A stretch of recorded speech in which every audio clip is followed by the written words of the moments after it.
Hi, welcome back to TopTenz. I'm Shannon, and today we're talking about 10 video formats that have been made totally obsolete, written by Ben Falbo. When it comes to the media we create or consume, the formats we utilize are just as important as the content itself. As the decades have passed, we've seen video technology evolve to better suit the needs of the consumer. This does mean that as time passes, formats that were once thought to be cutting edge have become defunct and thrust into the scrap heap of history. These are some examples of video formats that, for one reason or another, are now obsolete. Number 10. Video Home System.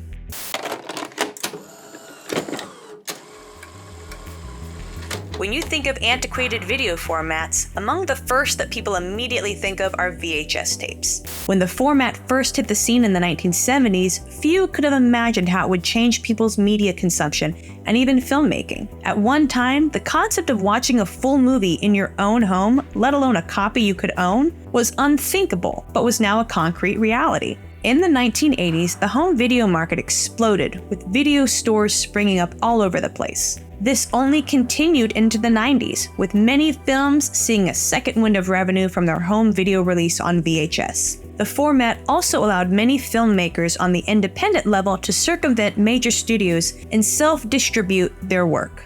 However, as is the case for all the formats on this list, the reign of VHS would eventually come to an end. It wasn't long before digital compact discs, aka DVDs, and on-demand streaming replaced VHS tapes as the dominant home media format. Nowadays, VHS is remembered fondly by those nostalgic for a simpler time when all you had to worry about was rewinding your video rental before returning it.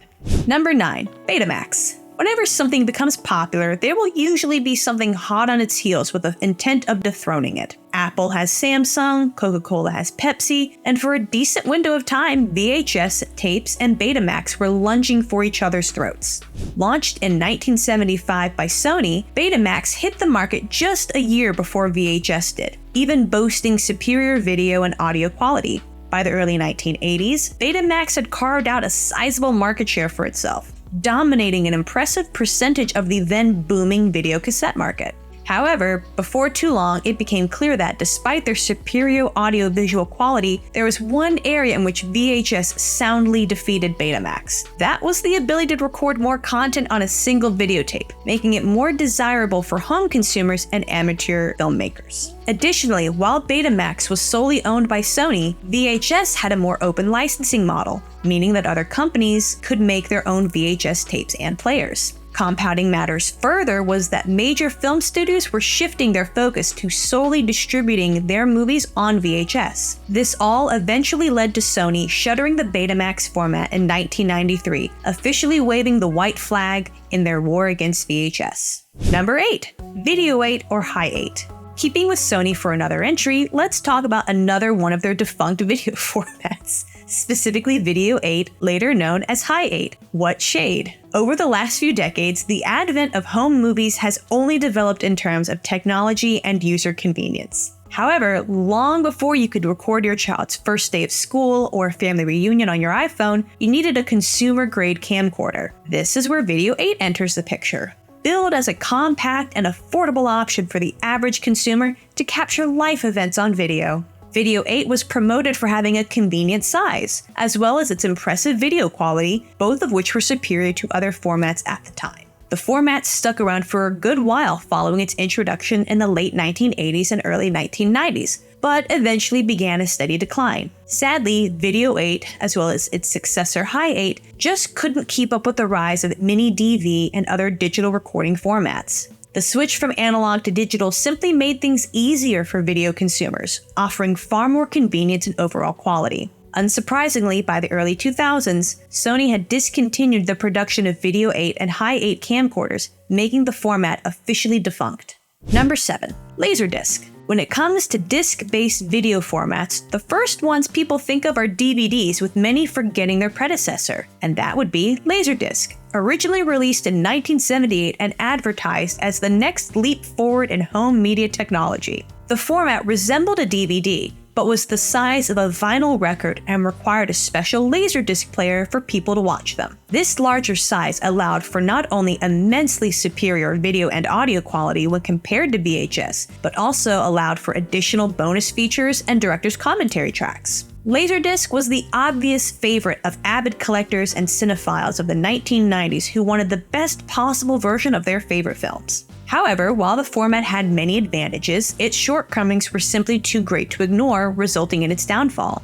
Unlike VHS tapes, the cumbersome size of the discs made them rather awkward to store and easy to damage. Additionally, much like a vinyl record, if you were watching a particularly long movie, you'd need to take the disc out and flip it. All of this, plus the heftier price tag attached to them, resulted in the Laserdisc remaining as a niche product, never able to replace VHS. Nowadays, Laserdiscs are only remembered by hardcore video format collectors and by those entranced by the oddities of past decades. Number 6. Mini DV. During the late 1990s and early 2000s, the video market was dominated by home recorders that made use of mini DV tapes. They were the compact tapes that one would load into a camcorder to record footage, making the video equivalent of audio cassette tapes. A favorite of amateur videographers, filmmakers, and journalists, mini DV was popular due to its image quality and affordability. The early 2000s was by far the peak of mini DV, with the format being the go-to choice for filming family events. It was also one of the first formats that allowed for easy footage transfer to most home computers, making digital editing a breeze. If you dig through your attic or basement long enough, you're bound to find a couple of dusty mini DV tapes lying around. However, technological progression eventually came for mini DV, with their major death blow being camera capabilities being built into modern phones. With the likes of the iPhone hitting the scene, spending additional money on tapes to film a family event was no longer necessary. Additionally, more modern cameras were pivoting over to using SD cards, which could store far more footage than the mini DV. By the mid-2000s, the format's popularity had declined immensely, with the format going fully obsolete by the 2010s. Number 5. VCD, or Video CD. It should be clear by now that the 1990s was a pivotal time for the home video market, especially with digital formats quickly replacing analog ones. Various companies were racing to develop the format that would eventually unseat VHS tapes as the dominant format, resulting in some fascinating developments. We already mentioned the rise and fall of laserdiscs, but around the same time, there was another disc-based format looking to break through, known as VCD. Video CD debuted in the early 90s and could hold up to 74 minutes of video and audio. The format attained solid success in Asia, mostly due to its affordability and compatibility with most CD players. The VCD format also proved to be a perfect way to distribute the music videos of various solo and group performers. A quick eBay search and everything on it is either 2 discs or dubbed, but probably both. Sadly, when DVDs made their debut, the days of the VCD quickly became numbered for a litany of reasons. Whereas VCDs could only fit 74 minutes of content, DVDs could hold far more content, as well as boasting vastly superior audio-visual quality. While the format stuck around for a while, particularly in Asia, the advent of DVDs, Blu-ray discs, and online streaming were the many nails in the coffin of VCDs. Number 4. Digital VHS, or D-VHS. A big trend on this list has been formats that failed in the pursuit of defeating and dethroning VHS tapes as the dominant video format. Another example of one of these failed formats was digital VHS, which was built to capitalize on the growing high-definition television market. The product was predicated on its ability to record HD TV broadcasts, as well as showcase movies in their desired high quality. Unfortunately, this trait proved insufficient as soon as DVDs and later Blu-rays hit the scene and revolutionized the home video market. Despite the best efforts of those behind it, the D-VHS wasn't able to keep up with the trajectory of the ever-evolving tastes of consumers. DVDs simply offered better video and sound quality, as well as the ability to store more content like commentary tracks and special bonus features. Add to that, the lack of movies available on D-VHS greatly limited the format's appeal to customers. There was also the high cost of the tapes, as well as the video player itself, which made it difficult for the format to break through. Had DVDs not emerged at the end of the 90s, the format might have had more of a fighting chance for a prolonged mainstream success. Number 3. U-matic. We now turn our attention to professional and broadcast venues to discuss an oft-forgotten video format known as U-matic. U-matic tapes were introduced by Sony in the early 1970s and served as the next major step forward in professional video production. Due to its high video quality and portable size, the format quickly became the standard for the television industry. It also helps that the format was extremely user-friendly, as well as compatible with the editing systems of the time, which greatly assisted production workflow. U-matic tapes were also used for dailies on various films, including the first rough cut of Apocalypse Now, with the film's raw version surviving on U-matic tapes. Unfortunately, once Betacam, no relation to Betamax, and VHS came around during the mid-1980s, U-matic tapes began their rapid descent into obsolescence. Between Betacam's superior picture quality, as well as the affordability of VHS, the writing was pretty much on the wall for U-matic. By the time the 1990s came around, the format had finally fizzled out, no longer the industry standard regarding television production. The U-matic stands as yet another prime example of a video format that was eventually phased out in favor of a then superior technology. Number 2.